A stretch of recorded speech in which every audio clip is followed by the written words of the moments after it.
Баршаңызға қайырлы күн достар. Бүгін сіздермен өзгеше ерекше дәмді болып шығатын пирог жасайтын боламыз. Бұл пирогты итальянский сметаник деп атайды, бірақ кәдімгі сметаник емес, дәмі мүлдем басқаша болып шығады. Әсіресе ортасындағы салмасы воздушный, прям керемет болып шығады екен. Міндетті түрде жасап көріңіздер, сіздерге де ұнайды. Құрамы да қымбат емес, қолжетімді бағада осындай керемет дәмді пирог жасауға болады. Ең алдымен жұмыртқаларымызды сарысы мен ақуызынан бөліп алатын боламыз. Бөлек ыдысымызға жаңағы ақуызынан бөліп алған жұмыртқаның сарысын саламыз.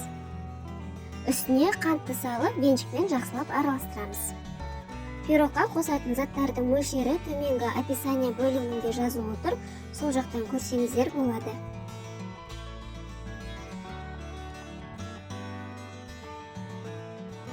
Жұмыртқаның үстіне ерітілген сары майымызды құйып, тағы да жақсылап араластырамыз.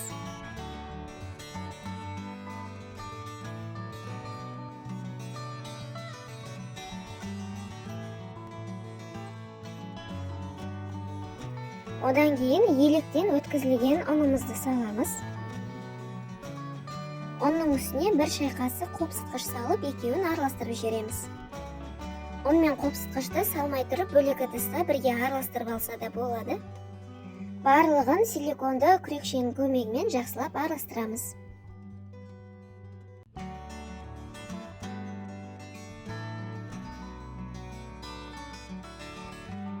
Қамырды осылай күрекшемен бір-біріне біріктіріп алғаннан кейін, ары қарай қолмен жұмсақ қамыр илейміз.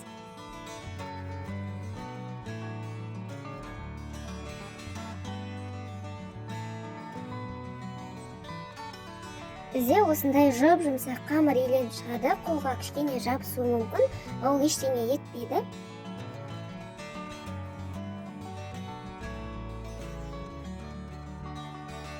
Қамырдан көмес кішкене ғана бөлігін кесіп алып, салафанға салып, морозилкаға қойып қоятын боламыз. Бұл бізге қазір пирогтың бетіне қажет болады.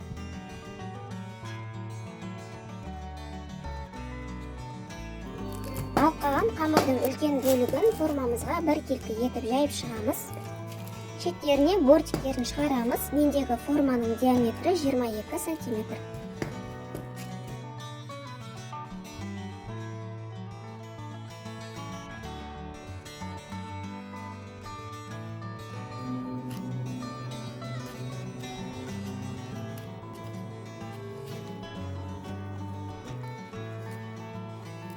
Пирогымыздың астыңғы бөлігі дайын болды, енді салмасын дайындаймыз.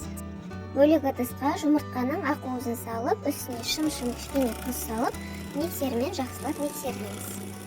Жұмыртқаның ақуызынан меренга жасайтын боламыз.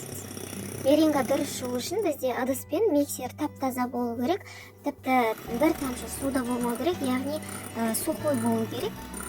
Және салатын қанттың барлығын бірден сала салмаймыз. Осылай видеода көріп тұрғандарыңыздай жайлап шетінен кішкентайдан салып отырып миксерлейтін боламыз.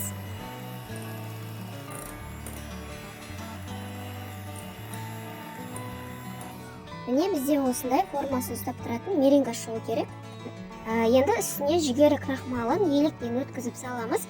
Жүгері крахмалы бізге формасын ұстап тұру үшін қажет. Енді ары қарай миксермен емес, осы силиконды күрекшемен араластырамыз.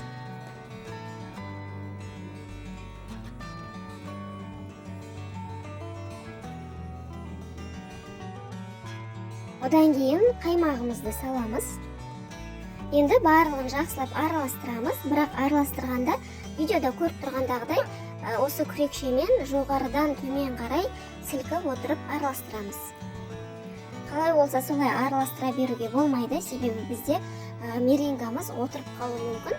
Сондықтан видеода көрсеткендегідей жоғарыдан төмен қарай әдемілеп асықпай араластырамыз.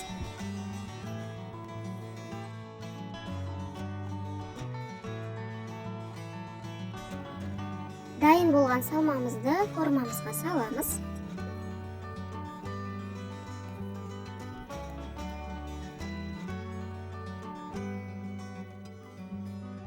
Бетін әдемілеп тегістеп аламыз.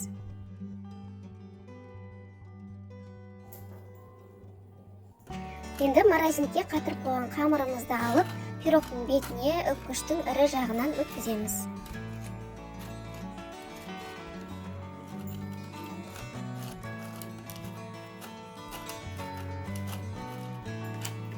Пирогтың бетіне барлық жеріне бір келте етіп өткізіп шығамыз.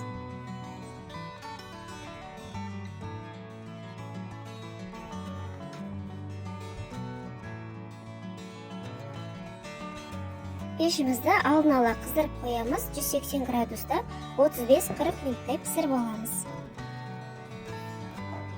Пирог пісіп шықты. Формасынан бөлме температурасында толығымен суытып алып барып шешеміз.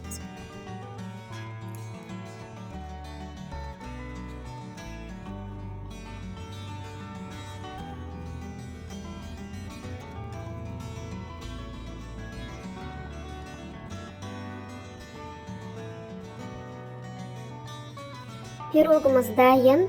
Дәмі енді керемет, сөз жоқ, дәмді болып шығады екен. Салмасы да сондай воздушный болып шығады. Міндетті түрде жасап көріңіздер. Сіздерге де ұнайды деген ойдамын. Видеом сіздерге пайдалы болса, лайк басып, пікір қалдыра кетіңіздер. Арнама тіркелуді ұмытпаңыздар. Назарларыңызға рахмет. Қош сау болыңыздар.